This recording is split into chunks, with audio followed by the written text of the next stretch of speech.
சின்னம்மாவின் தேவை இப்பொழுது தமிழ்நாட்டுக்கு ரொம்ப தேவை.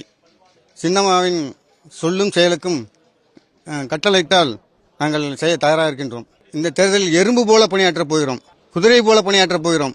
தேர்தலில் வேலைப்பாடுகளை நீங்களே பாருங்கள். இது தமிழ்நாட்டின் இந்த நேரம் ரொம்ப முக்கியமான தேர்தல், மிக மிக முக்கியமான தேர்தல். நல்லாட்சி மலர்ந்திட கண்டிப்பாக சின்னம்மாவின் தேவை தமிழ்நாட்டுக்கு தேவை. ரொம்ப மகிழ்ச்சியாக இருக்கு. அவங்க கை காட்டுறவங்க எம்எல்ஏ மட்டும் இல்லைங்க, ஆட்சி அவங்க தான் அமைப்பாங்க. அது நான் இப்போ எலெக்ஷன் முடிவுகள் வெளிவந்ததுக்கப்புறம் தெரிய வரும்.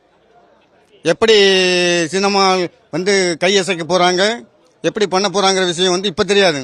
எலெக்ஷன் முடிவுகள் சிறப்பாக அமையும், சின்னம்மாவின் தேவை சிறப்பாக அமையும். இயக்கம் ஆரம்பிக்கப்பட்ட பொழுது நான் ஆரம்பத்திலிருந்து இருக்கிறேன். அம்மாவினுடைய நல்லாசியுடனும் சின்னம்மாவினுடைய வழிகாட்டுதலின் பெயரில் இயக்கம் ஆரம்பிக்கப்பட்டது. அந்த இயக்கத்தில் செயலாற்றிக் கொண்டிருந்தேன் அமமுகவில். இப்பொழுது சின்னம்மா தனியாக சின்னம்மாவின் உண்மை விசுவாசி தொண்டன். சின்னம்மாவிற்காக நாங்கள் எதையும் செய்ய தயாராக இருக்கின்றோம்.